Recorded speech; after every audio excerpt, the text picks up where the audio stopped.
Nama bukan nama sebenar lah. Nama Boleh. Wahab. Okey, bukan nama sebenar. Apa Okey. Wahab nak tanya soalan? Silakan Abang Wahab. Nama kali Assalamualaikum Ustaz. Waalaikumsalam warahmatullahi. Abang Wahab sihat lah? Alhamdulillah Ustaz. Alright. Saya dengan isteri saya Ustaz. Saya sudah dia kata. Okey. Okey. Ngam lah orang kata ngam lah yang tu. Saya ada anak, dia pun ada anak. Sempoi. Okey. Di awal perkahwinan dulu, Alhamdulillah. Tapi lepas lama kelamaan, satu masalah. Masalah yang macam mana tu? Saya boleh terima anak-anak dia, tapi dia tak boleh terima anak-anak saya. Okey. Okey. Satu ketika dulu, saya kerja di Singapura dulu, masa tu memang gaji banyak lah. Kan? Bila masa berganti masa, sekarang ni saya susah.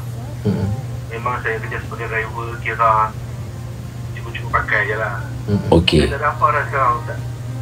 Tapi bila berlaku pergaduhan, hilang saya, dijatuhkan maruah saya, dia kata saya macam-macam Ustaz. Saya tak faham. Demi anak Ustaz, saya dah nak seorang. Jumlah semua anak abang berapa lah ni? Anak saya 5 orang, anak dia 4 orang. Lepas tu ada anak seorang lagi, 10. Tak, 9 dah. Okey, abang. Ya. Macam ni lah. Saya tahu abang melalui kehidupan yang luar biasa. Dan daripada abang buka mulut tadi, abang kata pada awal semua elok. Saya tahu yang tu semua kenangan yang indah untuk abang. Yang tu saya rasa abang tak dapat lupakan benda tu, no? Dia punya keindahan dia. Betul tak? Rasa macam mati hidup semula, betul?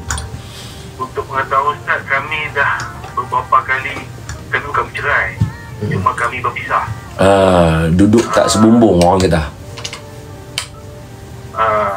Lepas tu bila sampai satu masa kami baik balik, lepas tu gaduh balik, baik balik, gaduh balik. Begitulah berurusan sampai sekarang ni. Baik. Baik. Itulah cerita dia. Kami tolong bantu abang. Kami try, saya cuba abang boleh? Cuma isu dia macam tak jaga pasal suami.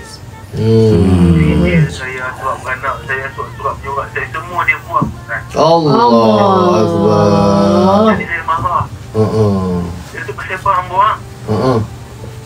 Dia kata CCG tu tak penting, kita ni, kita dah tua-tua ni, tak perlu CCG.